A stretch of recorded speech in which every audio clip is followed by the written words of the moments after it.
આજે અસવાડ તાલુકાની અંદર માન્ય ધારાસભ્ય ભાઈ ચૈતરભાઈ વસાવા જે ભાજપ દ્વારા થોડા ષડયંત્ર કરીને જેલમાં પૂરી દેવામાં આવેલા છે. ચૈતરભાઈના ન્યાય માટે એના સમર્થનમાં સપોર્ટ આયોજન હતું. ત્યારે સંખેડા વિધાનસભાની અંદર આવતા તમામ ગામના લોકો આજે નસવાડીમાં ઉમટી પડેલા છે.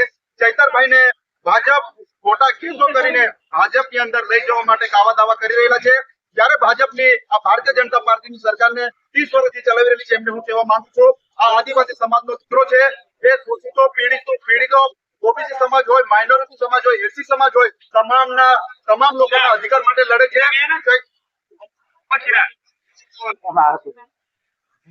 ચૈતરભાઈ આદિવાસી સમાજના હક અધિકારની વાત કરે છે. આ બંધારણનો અવાજ છે. એ અવાજ ક્યારે કોઈ દબાવી ના શકે. આ દેશમાં બંધારણથી ચાલતો આ દેશ છે. ત્યારે ભારતીય જનતા પાર્ટી અંદર રહેલા લોકો કોઈ મા બેન દીકરીઓના રેપ કરે છે, બળાત્કાર કરે છે, મારી નાખવામાં આવે છે અને કોઈ ખોટા ધંધા કરે છે, એને ભાજપમાં લઈ જાય એટલે એકદમ ચોખ્ખો કરી નાખે છે. અને જે સામે વિપક્ષમાં હોય છે એનો અવાજ દબાવવાનો અને એમને યાતના આપવામાં આવે છે. ત્યારે આજે ચૈતરભાઈને આખા પરિવારને સાથે 17 થી 18 દિવસનું એક નાનું બાળક છે, એને પણ એ લોકો દયા નથી કરતા. ત્યારે આવનાર સમયમાં ચોક્કસપણે આ ગુજરાતની જનતા એમને જવાબ આપવાની છે. પૂરી ઉમરગામ થી અંબાજી સુધી તમે લખી રાખજો, આવનાર 2027માં ભાજપના ટુકડા સાફ કરી નાખનાર છે.